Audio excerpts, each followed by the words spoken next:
महानगरपालिकेची स्थायी समितीची बैठक मुख्यालयात घेण्यात आली। सभापती अनिल मकरिये यांच्या अध्यक्षतेखाली या बैठकीत 2026-27 या वर्षीचा अर्थसंकल्पावर सदस्य चर्चा, त्यानंतर अर्थसंकल्प अंतिमरित्या मंजूर करून सर्वसाधारण सभेकडे वर्ग करण्यात येणार आहे। या बैठकीनंतर नियमित बैठकींचे आयोजन करण्यात येणार आहे। हेच बजेट पुढच्या वेळी ठेवलं होतं, पण ह्या वर्षी जे बजेटमध्ये ठेवलं तर महानगरपालिकेच्या प्रशासनाने त्याच्यावर हे केलं होतं, येणाऱ्या आर्थिक वर्षाच्या अगोदर ते उद्यानाला सुरुवात झाली पाहिजे, तो पैसा खर्च झाला पाहिजे। त्याच्यामुळे मला असं वाटतं की जे आपले उद्दिष्ट येणाऱ्या 5 वर्षासाठी आहे ते उद्दिष्ट, मोबाईलवर कोणी खेळू नका, मोबाईल बंद करून ठेवा, ते उद्दिष्ट, मोबाईल खेळायचं ते घरी जा, मग ते उद्दिष्ट आपले पूर्ण होतील।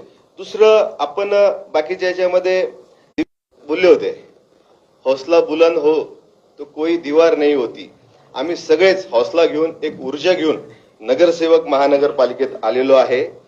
जाता जाता एवढंच एक सांगेल, मंजिले क्यों क्या है, रास्ता क्या है, हौसला करू नका, शांत राहा जरा। तर त्यामध्ये प्रशासनाने स्वेच्छानिधी जो हा आहे हा 21-22, 22-23 आणि 23-24, 24-25 साठी ठेवला होता। ज्या काळामध्ये सभासद नव्हते, नगरसेवक नव्हते, त्या काळामध्ये हा स्वेच्छानिधी ठेवला गेला होता। तर तो कशासाठी आणि का ठेवला गेला याचा जर खुलासा झाला तर आमच्यासाठी, आम्हाला पुढे त्यासाठी मार्ग काढण्यासाठी योग्य राहील। क्या 10 साल के लिए कॉन्ट्रैक्ट देना जरूरी था? इतना लंबा कॉन्ट्रैक्ट देने से पहले अकाउंटेबिलिटी क्या रखी है? अगर एजेंसी काम नहीं करती तो उस पर क्या एक्शन क्या होगा? 121 करोड़ खर्च करने के बाद भी अगर शहर साफ नहीं हुआ तो इसकी जिम्मेदारी कौन लेगा? नहीं तो ये 121 जमीन पर गंदगी है। और दूसरा विषय, माननीय सभापति महोदय, मैं आज इस सभा के सामने एक बहुत अहम मुद्दा रखना चाहती हूँ। हैंडीकैप भाइयों और बहनों के लिए 21 करोड़ 25 लाख का बजट रखा गया है, जो एक अच्छा और सराहनीय कदम है। लेकिन मेरा सवाल ये है कि फंड का इस्तेमाल कैसे किया जाएगा? क्या ये कोई क्लियर प्लॅनिंग हमारे सामने रखी गई? म्हणजे एक इफिशियंट सर्व्हिस त्यांना द्यायला पाहिजे असं माझं म्हणणं आहे। आणि याच्यामध्ये अजून जर का आपल्याला ऍड होत असेल 21 कोटीमध्ये, सभापतीमध्ये आपल्याला ते अधिकार आहे, 21 कोटीवरून आपण याला 42 कोटी करू शकतात। माझं असं म्हणणं आहे, मैं थोड़ा हिंदी में आ जाऊ क्या? हिंदी में आ जाऊंगा तो मराठी भी मेरी मराठी फार चांगली सर, एकदम चांगली मराठी नहीं मुद्दा सर, हिंदी बहुत अच्छा बोलते इसलिए हिंदी बोल रहा हूँ। सर मैं थोड़ा सा अरबी उर्दू वर्ड है इसमें।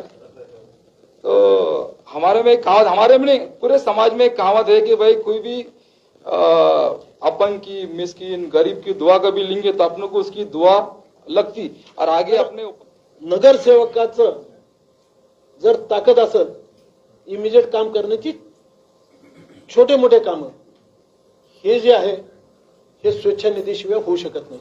तर ह्याच्यावर प्रशासनाने विचार करावा। त्याचप्रमाणे की महानगरपालिकेने टॅक्स खूप चांगल्या पद्धतीने वसूल केला, त्याचं प्रथम मी अभिनंदन करतो। पण काही गोष्टी अशा आहेत की शहरामध्ये अजून आपल्याला टॅक्स मिळू शकतो, त्याच्यामध्ये टावर आहे, तर गेल्या 20 ठिकाणी तर आजपर्यंत त्याच्यावर जास्त काही विचार होऊ शकलो नाही की आम्ही कमी पडलो असू। पण सन्माननीय सभापती साहेब, ह्या 3 गोष्टी ज्या आहेत ह्या 3 गोष्टीमध्ये खूप सारा निधी आपल्या महानगरपालिकेला मिळू शकतो, ज्याच्यामुळे आपल्याला बजेटची कमतरता पडणार नाही। तिथं आठवडे बाजारामध्ये स्वतःच्या शेतातलं पीक घेऊन तिथं उदरनिर्वाह करतात। तर मला विनंती आहे की आमचा चिकलठाणचा बाजार हा ते बंद करण्यात येऊ नये, कारण आमचा हा एका बाजूला आहे, जालना रोडच्या साईडला आहे। त्यामुळे ही एक विनंती आपण माझ्या माध्यमातून आपल्याला सांगतो। दुसरा एक विषय, जे आपण आता महानगरपालिकेमधून जे ड्रेनेजचे आपण आता विकासासाठी जे बजेट ठेवतो तिथं 80% टॅक्स असला तरच आपण तिथं काम करणार आहोत। तर मला हरकत नाही, आपण तिथं रोड न करता एका फक्त ड्रेनेज हा विषयासाठी आपण हे त्या टॅक्सचा विषय काढून टाकला पाहिजे. कारण हा जिव्हाळ्याचा विषय आहे. तिथं एखादी ड्रेनेज लाईन जरा चोकअप झाली तर पूर्ण पाणी आपल्या रोडवर येतं आणि आपले अधिकारी सांगतात का तिथं टॅक्स भरत नाही म्हणून आपण तिथं काम करणार नाही. तर मी याच्यामधून सांगतो की ड्रेनेजसाठी हा आपण टॅक्सचा हा विषय त्या याच्यामधून काढला गेला पाहिजे. दुसरा विषय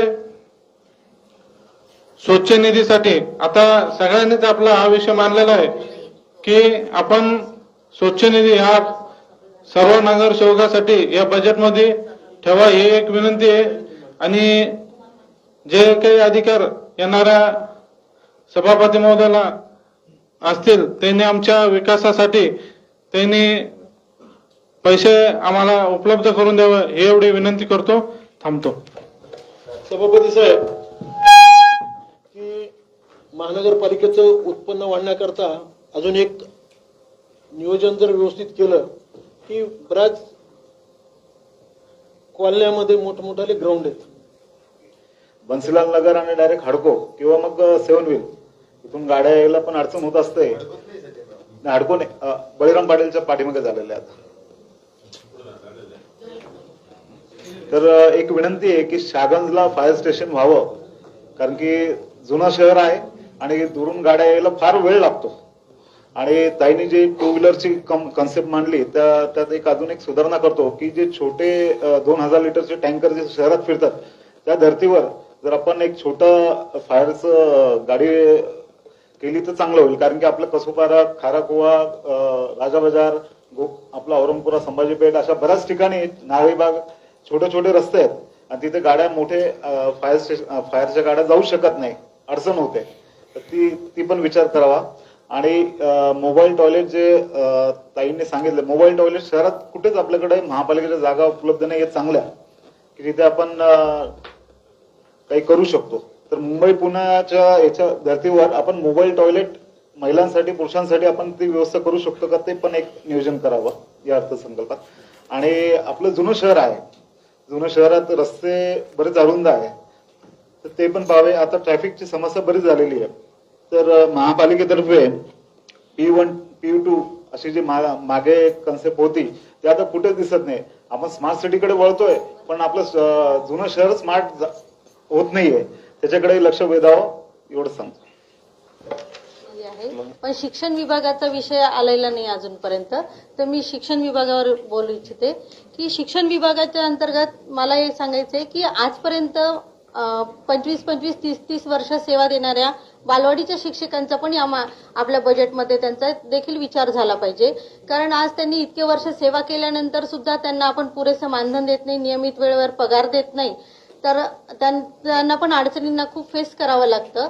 आणि त्याचप्रमाणे त्यांच्या रिटायरमेंटला फुल नाही फुलाची पाकळी म्हणून प्रशासनाने आणि आपल्या समितीच्या माध्यमातून त्यांना रिटायरमेंटला काहीतरी मानधन द्यावं. कारण आता बऱ्याचशा शिक्षिका ह्या जुन्या रिटायर होतील आणि त्यांनी खूप तुटपुंज्या मानधनावर त्यांनी काम केलेलं आहे.